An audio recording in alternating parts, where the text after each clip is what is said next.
22 अरब देशों के बीच एक छोटा सा मुल्क है जिसका कुल क्षेत्रफल मात्र 22,145 वर्ग किलोमीटर है, जिसे मैप में देखने के लिए जूम करने की जरूरत होती है और इसकी टोटल पॉपुलेशन 92.2 लाख है। लेकिन दुनिया में धाक ऐसी कि कोई इसकी ओर आंख उठाकर नहीं देख सकता।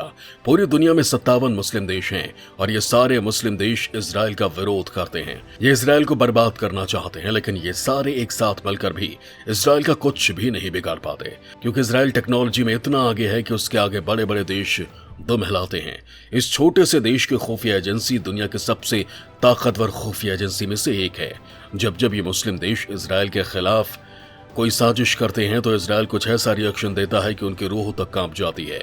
इन बड़े बड़े अरब देशों के बीच रहते हुए भी इजराइल की धमक ऐसी है कि कोई उससे आंख मिलाने की भी जरूरत नहीं करता। दोस्तों, आज हम आपको इसी देश के खिलाफ एक अरब देश की साजिश के बारे में बताएंगे, जिसके लिए आपको वीडियो को पूरा देखना होगा। इजराइल के खिलाफ साजिश करने का अंजाम कितना भयंकर है, ये जानने के बाद भी एक अरब देश ने इजराइल के खिलाफ साजिश करने की जरूरत की है। लेकिन इसका अंजाम कितना भयंकर होगा, शायद इसका अनुमान करना बड़ा मुश्किल होगा, क्योंकि इजराइल अपने दुश्मनों को कभी बख्शता नहीं है। इजराइल की शान दुनिया में है मशहूर।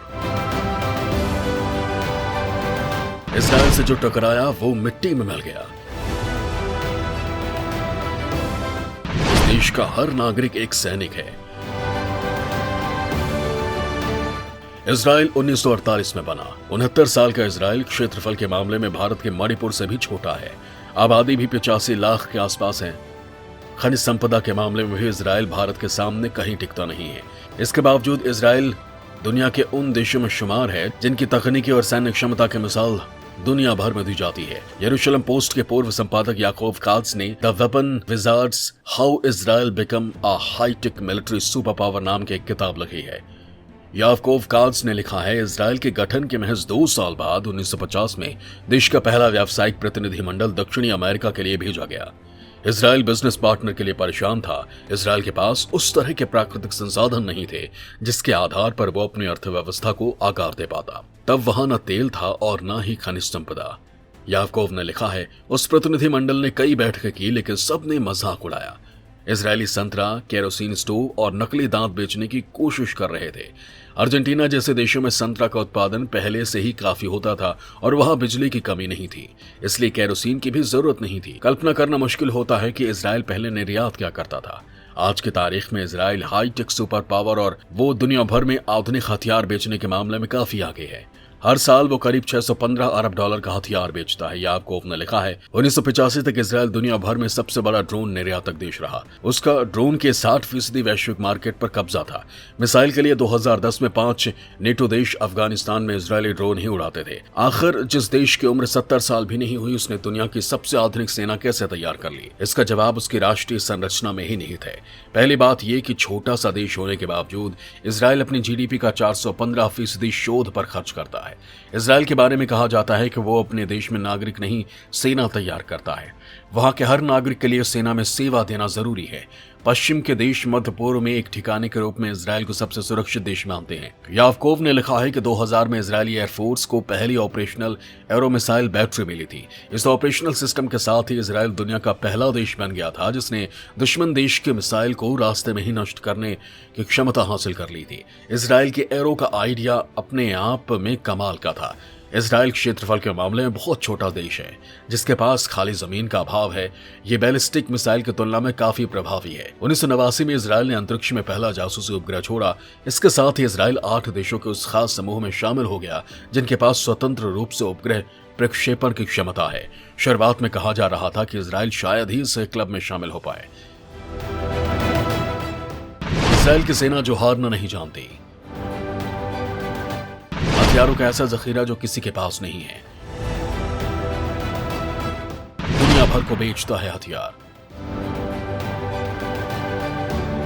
आज की तारीख में इजराइल उपग्रह प्रक्षेपण के मामले में काफी आगे निकल चुका है। अभी अंतरिक्ष में उसके 8 जासूसी उपग्रह हैं।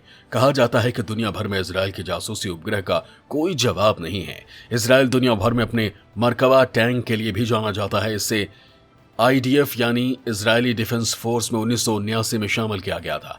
इसे पूरी तरह से घर में ही विकसित किया गया है।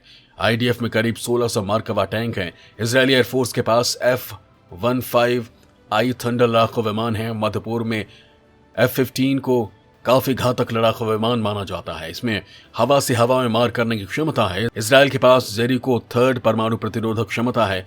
जेरिको बैलिस्टिक मिसाइल को इजराइल सेना में 1970 के दशक में शामिल किया गया। बाद में इसकी जगह जेरिको 2 ने ली और अब जेरिको 3 है। पूरी दुनिया में इजराइल, हांगकांग और दक्षिण कोरिया की अर्थव्यवस्था को सबसे स्थिर माना जाता है। ऐसा शून्य महंगाई दर और बेरोजगारी में भारी कमी के आधार पर कहा जाता है। इजराइल की कुल जीडीपी 31,817 अरब डॉलर है और इसकी अर्थव्यवस्था की वृद्धि दर लगभग 4% के आसपास है। इजराइल आधिकारिक रूप से खुद को परमाणु शक्ति संपन्न देश नहीं कहता है, लेकिन कहा जाता है कि उसने 70 के दशक में परमाणु हथियार हासिल कर लिया था। वॉशिंगटन स्थित संस्था आर्म्स कंट्रोल एसोसिएशन की ताजा रिपोर्ट के अनुसार इजराइल के पास कुल 80 परमाणु हथियार हैं। किसने की इजराइल के खिलाफ साजिश, क्या होगा उसका अंजाम? क्या इजराइल के मजबूत पंजे से वो बच पाएगा? एक रिपोर्ट में दावा किया गया है कि नई दिल्ली स्थित इजरायली दूतावास को हाई अलर्ट पर रखा गया है। हाल के हफ्तों में यहां आतंकवादी हमले का खतरा मंडरा रहा है, जिससे ईरान समर्थित हमलावरों द्वारा अंजाम दिया जा सकता है। ईरान इंटरनेशनल नाम की एक वेबसाइट ने अपनी रिपोर्ट में यह दावा किया है, लेकिन शनिवार को यरूशलेम में एक राजनयिक सूत्र ने इन दावों का सच बताया। पिछले साल नई दिल्ली में इजरायली दूतावास के बाहर एक ब्लास्ट हुआ था, जिसमें कई कारें क्षतिग्रस्त हो गई थी, लेकिन कोई हताहत नहीं हुआ था। द यरूशलेम पोस्ट की रिपोर्ट के अनुसार एक राजनयिक सूत्र ने बताया कि इजरायली दूतावास की सुरक्षा किसी तरह की सुरक्षा अलर्ट के चलते नहीं बढ़ाई गई थी। ईरान इंटरनेशनल रिपोर्ट बताती है कि इजरायली दूतावास पर ईरानी हमले के खतरे के चलते भारतीय पुलिस और इजरायली सुरक्षा बलों ने दूतावास के चारों तरफ सुरक्षा बढ़ा दी है। दूतावास के आसपास की सड़कों को बंद कर दिया गया, 24 घंटे कड़ा पहरा दिया जा रहा है और सीसीटीवी के जरिए निगरानी की जा रही है। साल 1979 में ईरान की क्रांति ने कट्टरपंथियों को सत्ता में आने का मौका दिया और तभी से ईरानी नेता इजराइल को मिटाने की बात करते रहे हैं। ईरान इजराइल के अस्तित्व को स्वीकार नहीं करता और उसका कहना है कि इजराइल ने मुसलमानों की जमीन पर अवैध कब्जा कर रखा है। दूसरी तरफ इजराइल भी ईरान को एक खतरे के तौर पर देखता है। उसने हमेशा ही ये कहा है कि ईरान के पास परमाणु हथियार नहीं होने चाहिए। मध्य पूर्व में ईरान के बढ़ते असर से भी इजराइल के नेताओं की चिंताएं बढ़ जाती हैं। इतना तो तय है कि इजराइल अपने दुश्मन का ऐसा अंजाम करता है कि देखने वालों की रूह कांप जाए। दुनिया में अमेरिका के बाद वो सबसे ज्यादा भारत को मानता है। प्रधानमंत्री मोदी के आने के बाद इजराइल और भारत के बीच संबंध बहुत ज्यादा मजबूत हो गए हैं और इजराइल का मानना है कि भारत पर हमला इजराइल पर हमला माना जाएगा। इसलिए ईरानी गुट भारत स्थित इजरायली दूतावास को निशाना बनाना चाहते हैं, लेकिन वो शायद भूल चुके हैं कि अब भारत एक ऐसा देश बन चुका है जहां आतंक के लिए कोई जगह नहीं है। भारत आतंकियों का ऐसा अंजाम करता है कि दुनिया देखती रह जाती है। इसलिए ऐसी साजिश करने वाले का अंजाम बहुत बुरा होगा, ये तय है। प्रधानमंत्री मोदी के रहते देश के खिलाफ कोई साजिश कभी सफल नहीं हो पाएगी। भारतीय खुफिया एजेंसी पहले ही ऐसे आतंकियों को सही जगह पहुंचा देगी। वंदे मातरम।